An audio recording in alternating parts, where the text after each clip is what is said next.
Hoy, como decía Martín, vamos a estar hablando acerca de los eventos futuros, de las cosas que nos esperan. Saben que siempre los seres humanos, ¿no?, las personas, tenemos un profundo interés por saber lo que va a pasar, ¿no? El futuro o la interrogante, la incertidumbre de lo que va a pasar siempre es como una carga sobre nuestro corazón. Y a veces podemos estar intrigados por lo que va a pasar mañana, por quién va a salir campeón uruguayo, quién va a ganar las elecciones, qué número va a salir en la lotería, los que les gusta jugar ahí, la gente en general. ¿Qué es lo que va a pasar, ¿no?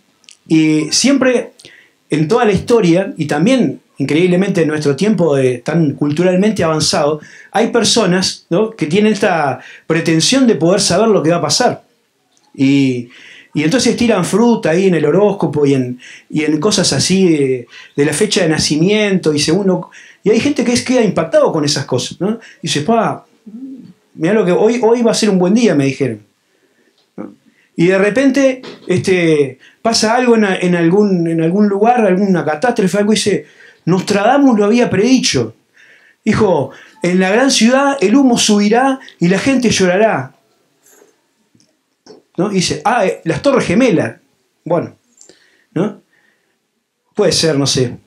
No le creo mucho a eso. Pero lo que sí es cierto es que la palabra de Dios, ¿no?, está llena de contenido profético, ¿no?, de hombres que recibieron de Dios mensajes que no eran para su tiempo, ¿no? La mayoría de los profetas y de las personas que hablaban en nombre de Dios recibían mensajes y lo comunicaban y eran para su tiempo, pero a veces Dios quiso revelar algunas cosas que iban a pasar en el futuro, ¿no? Y quiso que sepamos lo que va a pasar.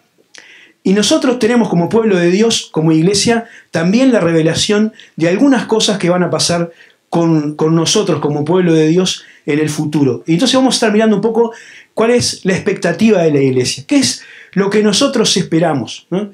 La Biblia dice Pablo en Colosenses, estudiamos hace poco esa carta, que nuestra esperanza es Cristo. Nosotros estamos esperando a Cristo, ¿tá? Él es nuestra esperanza de gloria. Pero en un panorama más general vamos a ver qué es lo que la Biblia dice. Y yo para compartirles esto, voy a hacer una introducción que puede ser media larga y puede tener algunas cosas que hay que mirar con detenimiento. Pues algunas cosas pueden ser complicadas porque para entender la profecía a veces hay que meterse en cosas que son complicadas, pero espero que tengan paciencia y que si algo no queda claro después lo podamos conversar al final de la reunión o echar algún apunte, ¿tá? Vamos a ver entonces, en primer lugar, qué es lo que la Biblia dice acerca de la historia, ¿no?, del desarrollo de la historia en general. ¿A dónde va el mundo?, ¿no?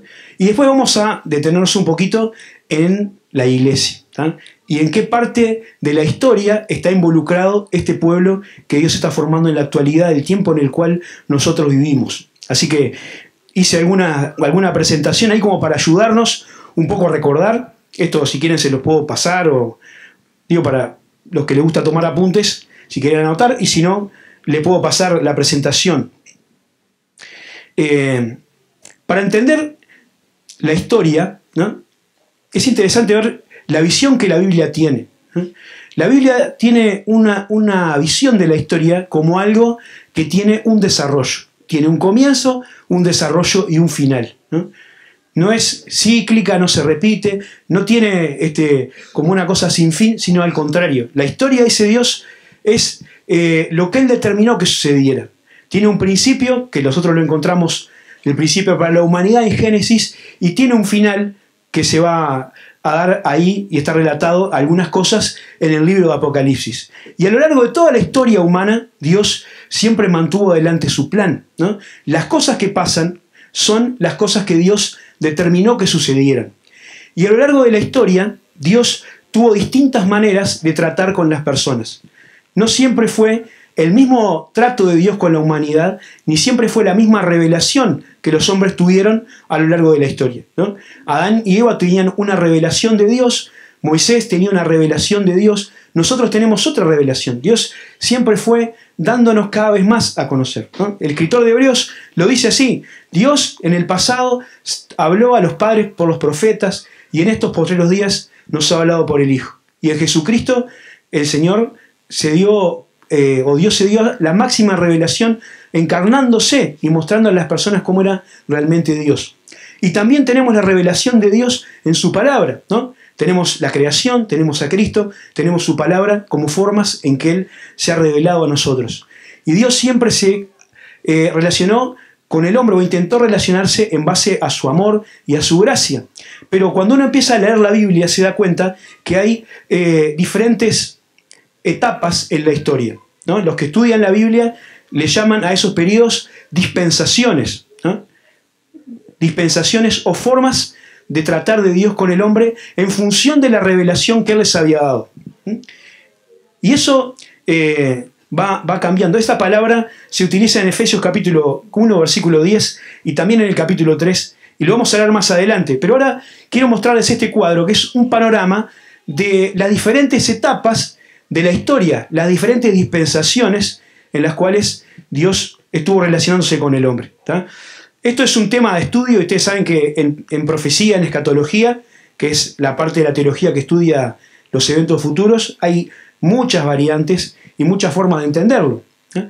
Pero esta es una que se basa en entender la Biblia interpretándola de una forma histórica, gramática, ¿no? Como lo que la Biblia dice de manera literal.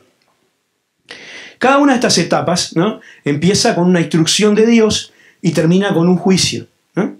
Y ahí, si ustedes pueden leer, no sé si se llega a leer bien, empieza con la etapa de la inocencia, ¿no? Cuando Dios creó al hombre y lo puso en el huerto de Edén y le mandó que no comiera del árbol, y el hombre después desobedeció y como consecuencia fue expulsado, ¿no? Después viene la de la conciencia, que va desde la caída, desde la expulsión hasta el diluvio, la dispensación del gobierno humano, desde el diluvio hasta Abraham, la dispensación de la promesa, ¿no? Desde Abraham a Egipto. Ahí la promesa era la tierra prometida, lo que Dios le dijo a Abraham que iba a hacer, ¿no? Y Israel termina, en vez de quedarse en la tierra prometida por las situaciones que se dieron, termina yendo a Egipto, ¿no? Y ahí termina eso. Y Dios, después de sacar a Israel de Egipto, le da a Israel la ley, ¿no? La ley para que se supiera cómo relacionarse con Dios y cómo acercarse a Él, ¿no? Y acá entramos a ver un poquito con más detalle, ¿no? Esa historia, ¿no? O esa dispensación de la ley va desde la salida de Egipto, desde que Dios da la ley en el monte Sinaí, cuando están en el Éxodo, y ese tiempo va a terminar al final o cuando el Señor Jesucristo venga a establecer su reino, ¿no? Después viene la dispensación de la iglesia. Y yo le puse un asterisco ahí. Ahora vamos a ver por qué, ¿no? Porque el tiempo que nosotros estamos viviendo, esta dispensación de la iglesia, donde Dios está formando un pueblo, ¿no? Que no tiene una afiliación racial, que no tiene una afiliación geográfica, sino que es de toda raza, de todo pueblo y de toda nación. Y ese periodo está como una especie de paréntesis en lo que Dios está tratando con Israel. Vamos a volver sobre eso después. Después va a venir el milenio, ¿tá? Que después no lo vamos a tocar hoy, pero lo puse ahí para que ustedes lo conozcan, ¿tá? Entonces vamos a quedarnos con la dispensación de la iglesia. ¿Qué es lo que nosotros podemos ver? Tienes que darle una vez más. Ahí está. Pero qué magia. Imponente. Tuve como 3 horas para hacer. Bueno. La dispensación de la iglesia, ¿no? Dice ahí que la dispensación de la iglesia es un tiempo en el que Dios trata con los seres humanos de una manera diferente a como lo hacía con Israel y la ley, ¿no? Es importante que tengamos en cuenta que Dios tenía un pueblo terrenal, o tiene un pueblo terrenal que es Israel, al cual Dios le hizo promesas, ¿no? Y le hizo también algunas promesas y profecías que se van a cumplir y que tienen que ver con Israel, ¿no? Que tienen que ver con su descendencia, que tienen que ver con su tierra, que tienen que ver con la venida de un Mesías que va a establecer un reino. Y esas promesas son para Israel y Dios las va a cumplir a su debido tiempo, ¿no?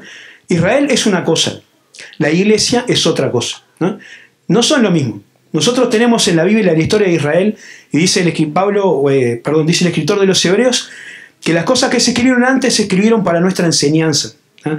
De manera que toda la historia que tenemos acá del pueblo de Dios, de David, de Goliat, todo eso es excelente y nos sirve para aprender cosas, pero Dios tiene con la iglesia un trato diferente sobre una base de salvación que es la fe en el Señor Jesucristo. Así que Pablo habla acerca de eso y dice que en este momento estamos como en una especie de paréntesis, ¿no? La Biblia dice que la iglesia es un misterio, ¿no? Y vamos a leer un pasaje. Vamos a leer Efesios capítulo 3.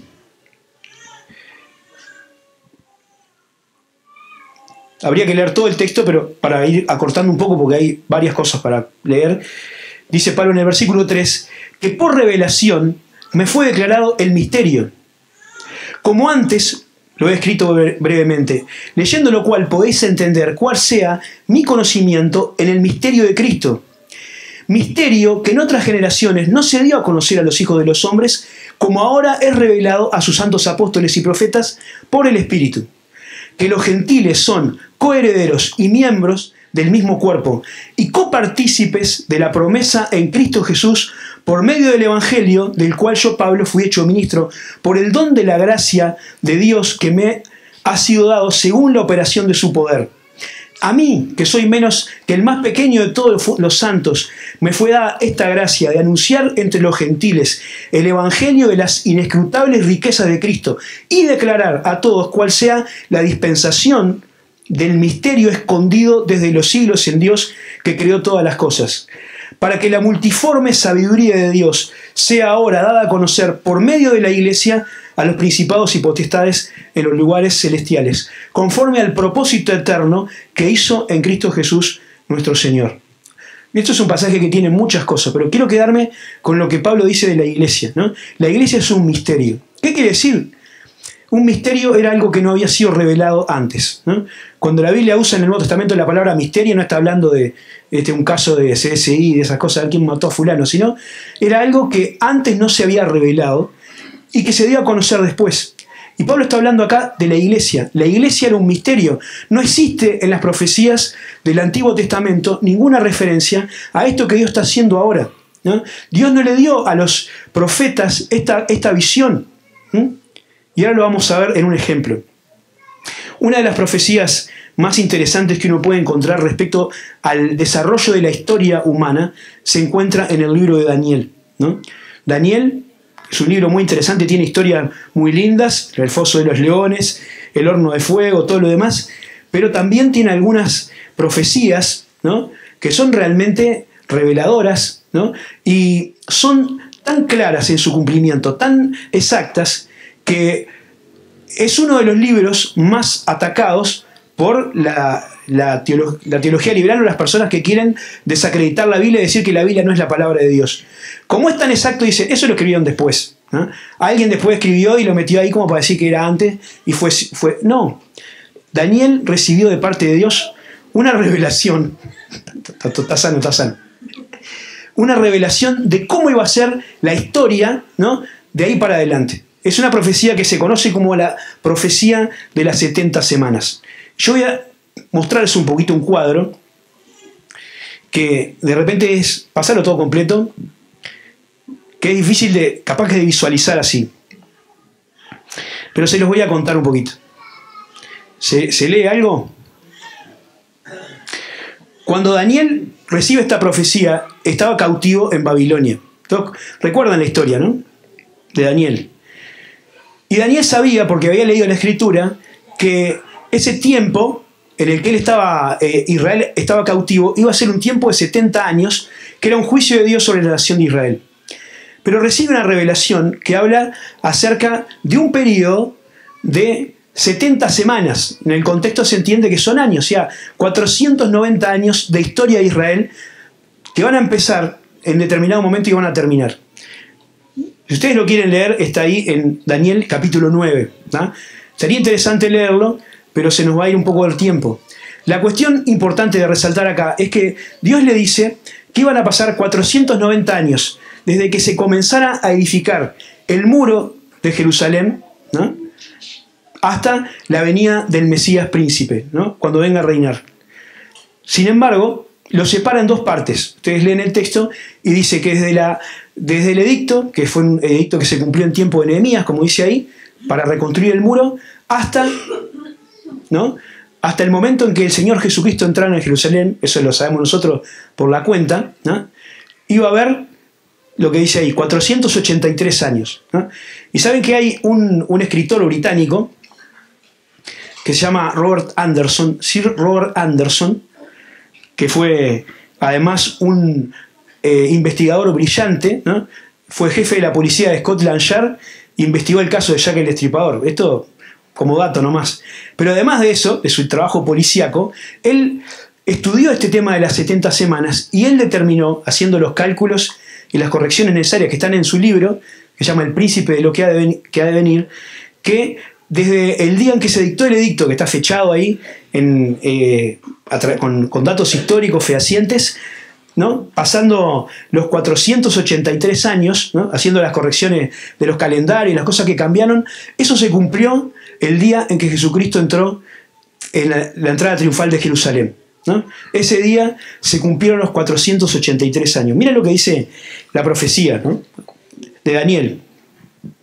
Voy a leer una parte nomás. Dice: 70 semanas están determinadas sobre tu pueblo y sobre tu santa ciudad, para terminar la prevaricación y poner fin al pecado y expiar la iniquidad, para traer justicia perdurable, sellar la visión y la profecía y ungir al santo de los santos. Sabe pues y entiende que desde la salida de la orden para restaurar y edificar Jerusalén hasta el Mesías príncipe habrá 7 semanas y 62 semanas, ¿no?, o sea, 69.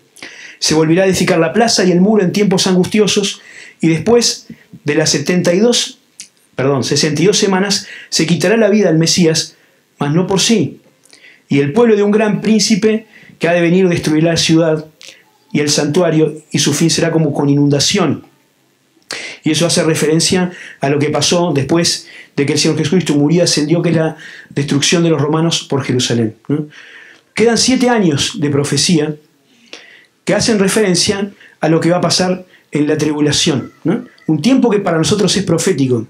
Ahora, les menciono todo esto, y me extendí un poquito, porque es importante ver cómo ese periodo, ¿no?, que ahí dice X años, es el tiempo de la iglesia, y en la visión que Daniel recibe no está considerado, ¿no? Daniel ve toda la historia de Israel como una continuidad. Sin embargo, Dios estableció como un paréntesis, detuvo el tiempo de su profecía después de esos 483 años, y quedan 7 años todavía por cumplirse cuando venga el anticristo y haga un pacto y todo lo que el Apocalipsis cuenta, ¿no? Todo eso todavía no se cumplió, y está esperando que se reasuma la historia cuando Dios decida llevar a su iglesia de esta tierra en el arrebatamiento, ¿no? No sé si quedó claro, pero que sí, ¿no? Si no, después lo vemos. Conclusión de esto: la iglesia, el periodo de la iglesia, está ahí metido en ese tiempo de la dispensación de la ley, ¿no? Mientras Dios trata con su pueblo redimido, que es la iglesia, detiene por el momento la profecía que hizo respecto a Israel. Por eso hay que tener en cuenta eso cuando uno lee los evangelios, y hay cosas que tienen que ver con lo que Dios dijo que iba a hacer con su pueblo, ¿no? En Mateo 24 y Mateo 25, más bien el enfoque tiene que ver con Israel y no tanto con la iglesia, ¿no? Habla del fin del tiempo y lo demás. Vamos a volver entonces ahora al arrebatamiento. Y vamos a hacer un repasito ahí, ¿no? ¿Qué es lo que Dios dice que va a pasar con nosotros, hermanos, ¿no? ¿Qué dice la Biblia sobre su iglesia? Vamos a mirar algunos acontecimientos ahí que tienen que ver con nosotros. ¿Vale? Para adelante, a ver, hay que pasar esa. Lo próximo que esperamos, ¿no?, lo que estamos esperando todos, como cantábamos recién, es el arrebatamiento, ¿no? La iglesia va a ser trasladada al encuentro del Señor Jesús. Después de eso, ¿no?, después de ese encuentro, la Biblia habla de un tribunal, ¿no?, un tribunal de Cristo. Que eso no lo vamos a ver hoy por un tema de tiempo, pero que no va a ser un lugar de juicio, ¿no?, donde vamos a ser evaluados por nuestros pecados, sino que habla de recompensa de los hijos de Dios por la labor que hayan hecho cuando estaban acá sirviendo al Señor. Lo siguiente que se menciona son las bodas del Cordero. Esto es una figura que tiene que ver con lo que nuestro hermano hablaba ayer en la reunión de matrimonios, de esa relación que Dios tiene para el Señor Jesucristo con la iglesia. Y la figura es la de una esposa, ¿no? Que después del tribunal va a ser presentada sin mancha, ni arruga, ni cosa semejante. Esto transcurre ya con la iglesia en el cielo, con el Señor. Mientras tanto, en la tierra se van a vivir los juicios que se conocen como la tribulación o la gran tribulación, que están relatados ahí en Apocalipsis. Y una vez que termine ese tiempo de juicio, el Señor va a venir para establecer su reino en la tierra como prometió a Israel. Lo que se llama el milenio. La siguiente, ¿no? Que se nos dice que es un periodo de 1000 años donde Satanás es atado, ¿no? Es atado y la tierra puede vivir en paz y se vive un tiempo de prosperidad y de seguridad nunca antes conocido en la historia. Al final de ese periodo, Satanás es liberado de ese prisión, ¿no? Vuelve a reunir a las personas para luchar contra Dios y entonces el Señor vence y establece lo que se llama el gran trono blanco, ¿no? Que ese es un juicio donde los muertos de toda la historia, que no estaban escritos en el libro de la vida del Cordero, los que no fueron redimidos, van a ser juzgados y van a recibir su sentencia, ¿no? Para ser condenados para siempre, como escuchábamos hace poco acerca del infierno.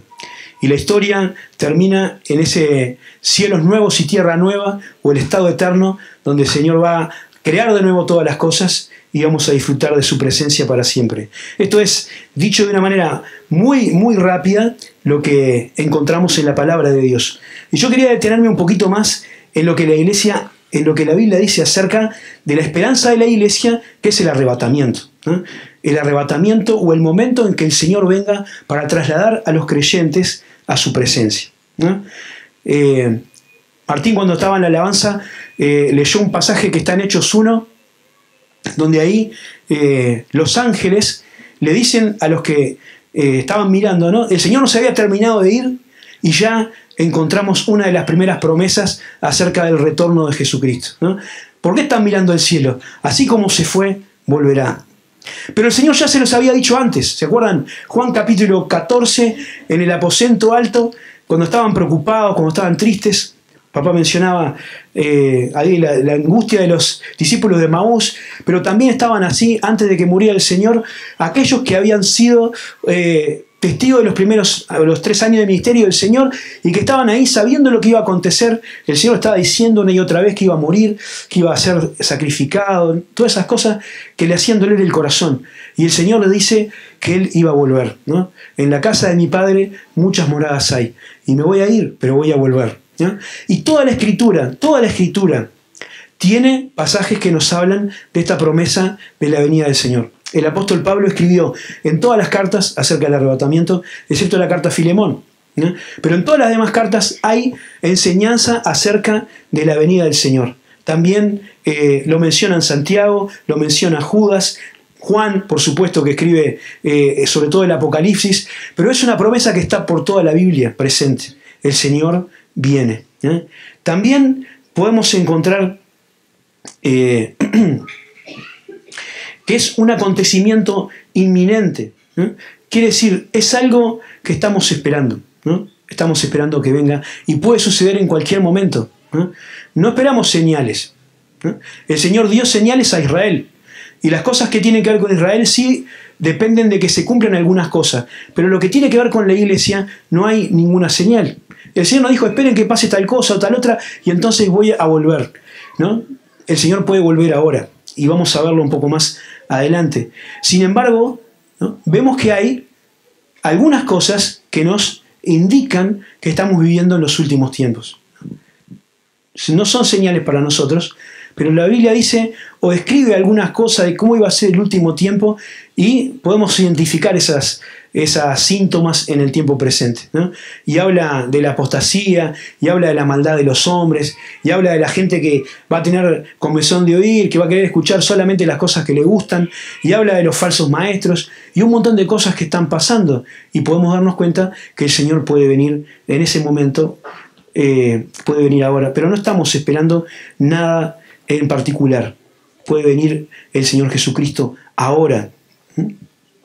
Y el propio apóstol Pablo, como vamos a mencionar después, él decía en uno de los pasajes que habla del arrebatamiento, ¿no? Dice, los que murieron en Cristo van a ser resucitados y transformados, y los que estemos vivos, ¿no? Vamos a ser transformados. Y es interesante que él se incluya como uno de los posibles vivos, ¿no? Cuando el Señor Jesucristo venga. Quiere decir, él confiaba que el Señor podía venir en ese tiempo. Y si el Señor no ha venido, no es por una tardanza, como la gente decía, ¿no? Muchos decían, y Pedro le recuerda a los creyentes, no es una tardanza, no que se olvidó, sino que es parte de su misericordia y de un tiempo que él abre para que todos procedan al arrepentimiento. Hermanos, vamos a mirar algunas preguntitas. Ya creo que queda poco tiempo. Si me tienen... No miré a qué hora empecé. Es una buena estrategia. No mirar a qué hora... 8 y 1 minuto. Bueno, vamos a demorar 10 minutos más. Tratar de responder algunas preguntas, porque es todo lo que nos gusta pensar. ¿Qué es el arrebatamiento? ¿Qué es el arrebatamiento? ¿Qué dice la Biblia del arrebatamiento? ¿Qué es el traslado de los redimidos, del conjunto de los redimidos, de la iglesia a la presencia del Señor? ¿No? Es un encuentro que va a ser en el aire, como cantábamos recién, y que va a poner fin a este tiempo, a la dispensación de la iglesia, para permitir que el programa de Dios con Israel y con el mundo siga adelante. ¿No?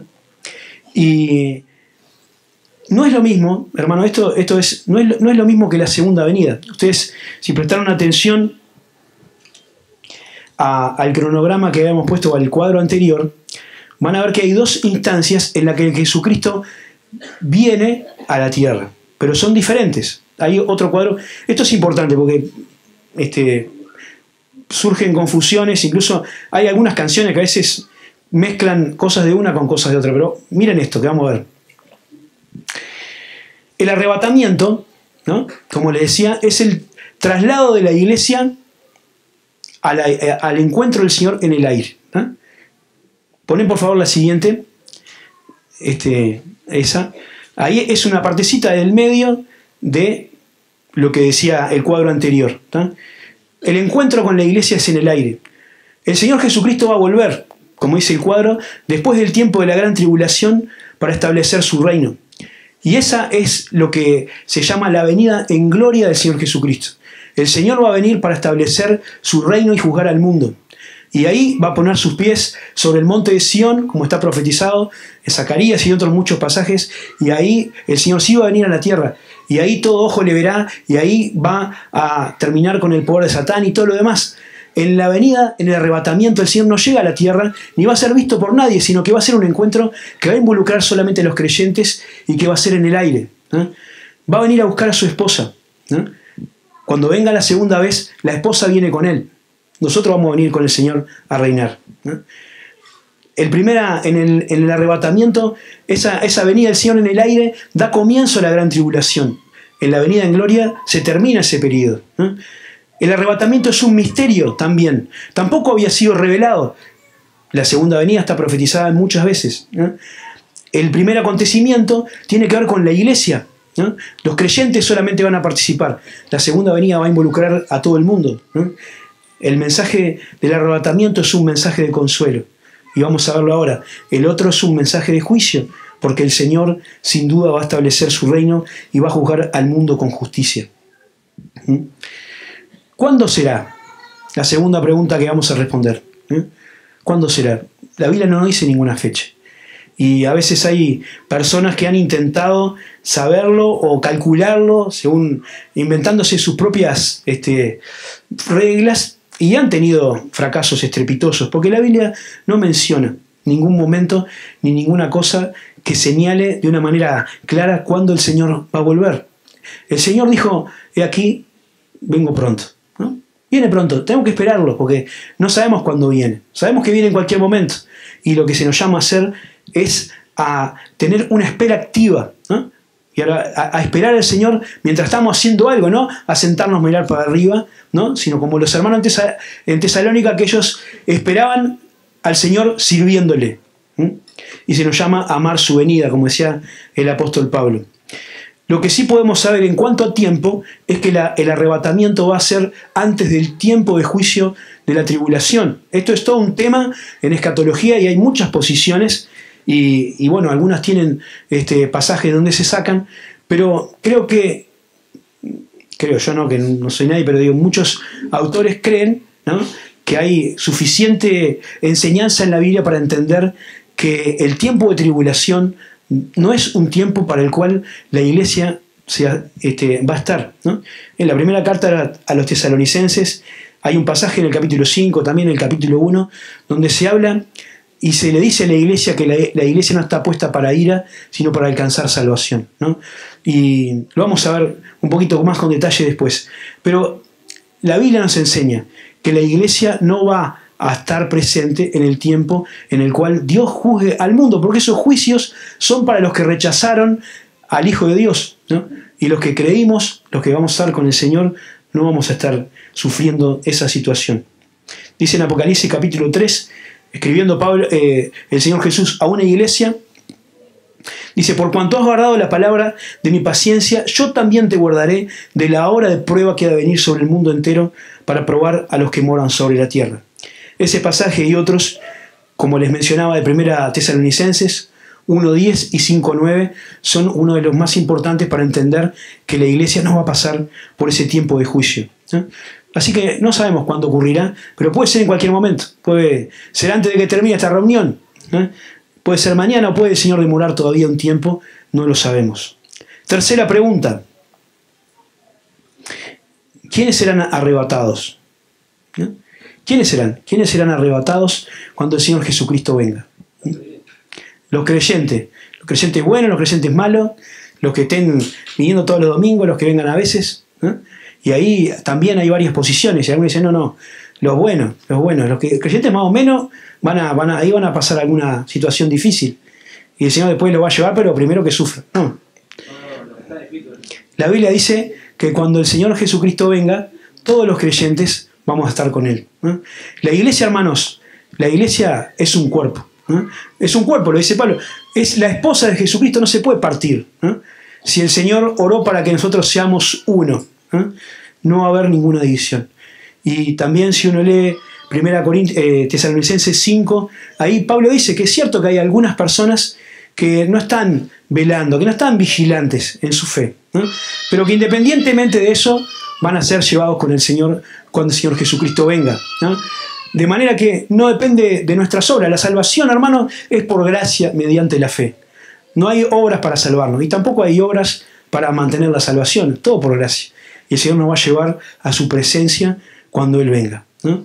Los creyentes en Cristo, los creyentes verdaderos, ¿no? Si alguien está en la iglesia y cree que por estar en una iglesia y por venir a un culto es parte de la iglesia, no es así. La Biblia dice que la iglesia está conformada por todos los que una vez le pidieron al Señor Jesucristo perdón por sus pecados, ¿no? No importa a qué iglesia vaya, a qué denominación, ni en qué época, ni en qué momento del tiempo, son parte de la única iglesia de Jesucristo, la de los salvos por la sangre de Jesucristo. Y todos los que un día tuvieron un encuentro con el Señor de esa manera y recibieron el perdón de sus pecados, van a estar ese día en el encuentro con el Señor. No importa en qué situación espiritual se encuentre, dice Pablo, ya sea que velemos o que durmamos, ¿no? Estaremos para siempre con Él. Pero se nos manda a velar, no dice, entonces no importa, vamos arriba, pero no importa lo que hagamos porque total el Señor nos lleva. No. La Biblia dice que nuestro deber es velar, que nuestro deber es conducirnos sobriamente y servir al Señor mientras esperamos. Pero eso no tiene nada que ver con lo que Dios va a hacer con nosotros por su gracia. ¿Cuándo será? Cuarta pregunta. Quedan 5 minutos todavía. ¿Cómo será? ¿Cómo será?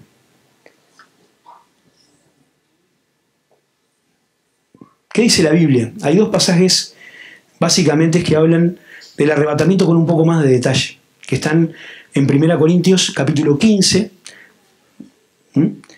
y 1 Tesalonicenses capítulo 4. Esos 2 pasajes, yo le decía, Pablo menciona la venida del Señor en todas sus cartas, menos en Filemón, pero en estos 2 textos el apóstol Pablo se detiene a contarnos algunas cosas. Una especie de spoiler, ¿no? Como dicen ahora los jóvenes, de lo que va a pasar. Y dice algunas características, ¿no? La primera cosa que menciona, vamos a leer uno por lo menos,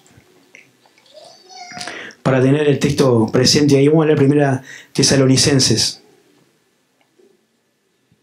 capítulo 4.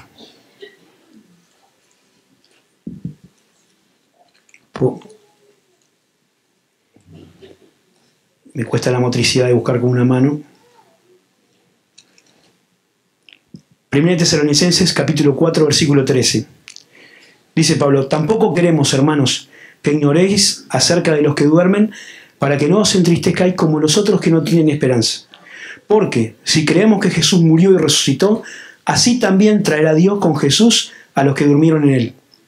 Por lo cual os decimos esto en palabra del Señor, que nosotros que vivimos, que habremos quedado hasta la venida del Señor, no precederemos a los que durmieron. Ahí está hablando de los que ya habían muerto. Porque el Señor mismo, con voz de mando, con voz de arcángel y con trompeta de Dios, descenderá del cielo, y los muertos en Cristo resucitarán primero. Luego nosotros, los que vivimos, los que hayamos quedado, seremos arrebatados juntamente con ellos en el aire, y así estaremos siempre con el Señor. Por tanto, alentaos unos a otros con estas palabras. También 1 Corintios capítulo 15, no lo vamos a leer ahora, pero en los versículos 51 hasta el final, Pablo detalla algunas cosas del arrebatamiento. Dice ahí Pablo que va a ser en un abrir y cerrar de ojos, ¿no? Este encuentro, recuerden, no va a ser a la vista de todo el mundo, sino va a ser en el aire. Y lo que el mundo va a percibir es que millones de personas van a dejar de existir, de estar en su lugar en determinado momento, porque el Señor las va a tomar y las va a llevar para que estén con Él, ¿no? Van a desaparecer. Así que va a ser tan rápido como un parpadeo. Después dice que va a ser un acontecimiento donde se va a escuchar una voz de mando, ¿no? y voz de arcángel y trompeta de Dios. Cada uno de estos elementos, ¿no?, hace referencia a la autoridad de Jesucristo, ¿no? La voz de mando tiene que ver, o es una expresión que hacía referencia al ejército, ¿no?, lo que se usaba para el mando de la autoridad de un superior hacia un subordinado, ¿no? Y habla del poder de Dios sobre la muerte, ¿no? La voz de mando del Señor tiene que ver con la orden para resucitar los muertos, como cuando el Señor se paró frente a la tumba de Lázaro y le mandó salir. Y Lázaro apareció fuera de la tumba, aunque estaba atado de manos y pies, ¿no? Porque el Señor tiene autoridad sobre la muerte. Y dice la Biblia que va a llegar la hora cuando todos los que están en los sepulcros oirán su voz. En este momento no van a resucitar todos, ¿no?, sino solamente aquellos muertos en Cristo, es decir, los que murieron creyendo en el Señor Jesús como Salvador personal. La voz de arcángel también es una señal de autoridad de Dios, porque el Señor va a reunirse con su iglesia donde el diablo gobierna, ¿no? La Biblia dice que Satanás es el príncipe de la potestad del aire, ¿no? Y en el mundo, en este mundo atmosférico en donde nosotros nos movemos, en ese lugar reina, porque el Señor se lo permite, el diablo. Pero cuando Cristo venga a buscar a su iglesia, en ese lugar donde el diablo manda, se va a imponer la autoridad del resucitado. Y el Señor se va a reunir ahí con su pueblo y se la va a tener que bancar el diablo. Va a ser trompeta de Dios, ¿no? Una referencia también a que se termina un tiempo. No vamos a explicar mucho esto. Pero antes dice de que de todos los primeros que van a encontrarse con el Señor son los muertos en Cristo. Dice la Biblia, los muertos en Cristo resucitarán primero, ¿no? Aquellos que han sido muertos a lo largo de toda la historia van a recibir en ese momento un cuerpo nuevo de resurrección. La Biblia nos enseña que el hombre es un ser que tiene tripartito: alma, espíritu y cuerpo. Una parte material y una parte inmaterial. Y el cuerpo, cuando uno muere, va al sepulcro, a la tumba, el espíritu va a Dios. Pero cuando el Señor Jesucristo venga, la salvación del Señor, que involucra la personalidad del ser completo, también va a ser restaurado. ¿no? Si el cuerpo no fuera restaurado, la salvación quedaría medio por la mitad. Pero el Señor va a hacer que cada uno, ¿no? Cada persona que ha muerto, los que fueron quemados vivos, los que fueron comidos por la fiera, los que su cuerpo se destruyó y se hizo polvo hace 1000 años, ¿no? No interesa, el Señor va a dar a cada uno un cuerpo de resurrección. Dice Pablo en Filipenses capítulo 3 que va a ser un cuerpo semejante al cuerpo de la gloria suya, ¿no? Un cuerpo de resurrección, que nosotros también vamos a tener cuando seamos transformados, ¿no? Vamos a ser transformados a semejanza del Señor. Dice en 1 Corintios 15 que este cuerpo de carne y sangre no puede entrar en la presencia de Dios. Es necesario que lo corruptible se vista de incorrupción y que lo mortal se vista de inmortalidad.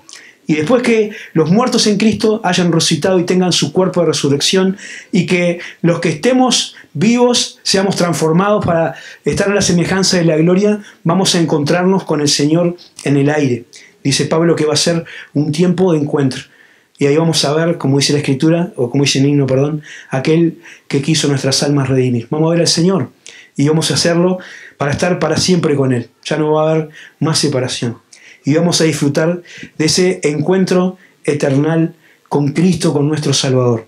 Y dice también el apóstol Pablo en 1 Corintios capítulo 15, que cuando se dé eso, se va a escuchar la voz de triunfo, la voz de triunfo de la victoria definitiva del Hijo de Dios sobre la muerte, ¿no? El que tenía el imperio de la muerte terminó de vencer a la muerte, ¿no? Y Pablo dice esas palabras que están en la profecía del Antiguo Testamento: se cumplirá la palabra que está escrita, sorbida es la muerte en victoria. ¿Dónde está, oh sepulcro, tu aguijón? ¿Dónde está, oh muerte, tu aguijón? ¿Dónde, oh sepulcro, tu victoria? No tiene más poder sobre nosotros la muerte. El Señor va a hacernos resucitar y a vivir para siempre con Él. Termino con 4 textos para pensar en esto, hermanos. ¿Qué tiene que producir esto en nuestra vida? Porque la palabra de Dios no es solamente conocimiento, no es para saber el orden, las flechitas, qué va a pasar antes, qué va a pasar después. Es en qué tiene que afectar esto mi vida. Entonces, 4 textos nomás, solamente para terminar, y me disculpo de nuevo por pasarme de la hora. Lo primero, hermanos, aliento, ¿no? Aliento. Vamos a pasar en la siguiente transparencia. Dice Pablo en Romanos, capítulo 8, tengo por cierto que las aflicciones del tiempo presente no son comparables con la gloria venidera que en nosotros ha de manifestarse, ¿no? La venida del Señor, ¿no? La expectativa de saber que el Señor Jesucristo viene tiene que alentar nuestra vida. Tiene que ayudarnos a soportar los momentos de dolor y de aflicción y incertidumbre por los cuales nos toca atravesar. Sabiendo que no importa lo difícil que sea, puede ser lo peor, ¿no? Pablo escribe esto con autoridad porque él tenía una larga lista de sufrimientos por los que había pasado. Pero él dice, las aflicciones de este tiempo presente no tienen ninguna comparación con la gloria que va a ser estar en la presencia del Señor. Segunda cosa que nos tiene que mover, saber que el Señor Jesucristo viene, es la conducta. ¿Cómo es nuestra manera de vivir? ¿No? Dice Pablo escribiendo a Tito, pero porque la gracia de Dios se ha manifestado para salvación a todos los hombres, enseñándonos que renunciando a la impiedad y a los deseos mundanos, vivamos en este siglo sobria, justa y piadosamente, aguardando la esperanza bienaventurada y la manifestación gloriosa de nuestro gran Dios y Salvador Jesucristo, ¿no? Esperamos al Señor y mientras lo hacemos nos conducimos de una forma sana e irreprochable, ¿no? Siendo un testimonio para este mundo que está perdido en tinieblas, sabiendo que ese ejemplo, ¿no? Va a ser un mensaje poderoso para que otros también conozcan al Señor como Salvador personal. Una vida que refleje la vida de Jesucristo. Servicio, tercer texto, 1 Tesalonicenses capítulo 1, porque ellos mismos cuentan de nosotros la manera en que nos recibiste y cómo os convertiste de los ídolos a Dios para servir al Dios vivo y verdadero y esperar de los cielos a su Hijo, al cual resucitó de los muertos, a Jesús, quien nos libra de la ira venidera, ¿no? Y esta es la combinación interesante. Era expectativa, pero también era una expectativa que se movía, que servía, que compartía el Evangelio, que ayudaba a los otros. Y eso es lo que el Señor Jesucristo quiere. Mirando al Señor, ¿no? Los ojos están mirando al Señor, pero no están sin hacer nada. Estamos haciendo, estamos sirviendo. Y por último, esta expectativa, ¿no? Es interesante que la Biblia termina, las últimas palabras de la Biblia tienen que ver con esta promesa, ¿no? Y que nos tiene que ayudar a enfocar nuestra vida, ¿no? ¿Qué es lo que estamos haciendo? ¿Qué estamos esperando? ¿Estamos esperando que la política mejore algo? Bueno, ni vamos a hablar de eso, ¿no? Pablo, la Biblia nos enseña a esperar al que viene, ¿no? Al Señor Jesucristo. Y la Biblia termina con palabras del Señor Jesucristo. Dice Juan, Apocalipsis 22, dice el Señor Jesucristo, el que da testimonio de estas cosas, dice, ciertamente vengo en breve. Amén, ¿no? Ven, Señor Jesús. Y también, hermanos, para nosotros es un motivo de aliento y deseamos que sea hoy, que el Señor venga, ¿no? y nos lleve para estar para siempre con Él. Pero también es importante que aquellos que todavía no conocen al Señor como Salvador personal, que no tienen una seguridad de saber que cuando el Señor Jesucristo venga, van a ir con Él, van a ser arrebatados para estar en la presencia con Él, sepan que ese momento también marcará el final, la posibilidad de formar parte de la iglesia, ¿no? La salvación por medio de la fe en Jesucristo para ser parte de la iglesia va a terminar ese día en que el Señor Jesucristo vuelva a buscar a los suyos, ¿no? Y el Señor después va a tratar de manera diferente con aquellos que no lo hayan hecho. Por eso dice la Escritura, hoy es el día aceptable, hoy es el día de salvación, ¿no? Los que somos hijos de Dios podemos tener la bendita esperanza de saber que pronto, ¿no? Pronto vamos a estar para siempre con Él. Y si el Señor todavía quiere tener más misericordia y tarda un poco más, vamos a estar con Él, ¿no? Si nos toca morir, vamos a ser resucitados. Si viene, vamos a ser transformados. Pero yo especialmente me dirijo a aquellos que todavía no tienen esta certeza, para que consideren que si el Señor Jesucristo viene, van a quedar afuera. Pero hoy es el día aceptable. Hoy, por medio de la fe en Jesucristo, pueden pedir al Señor perdón por sus pecados. Él ya hizo todo lo necesario, ya derramó la sangre de la cruz, ya resucitó, ya volvió al cielo y está esperando. Pronto viene Jesús. Amén.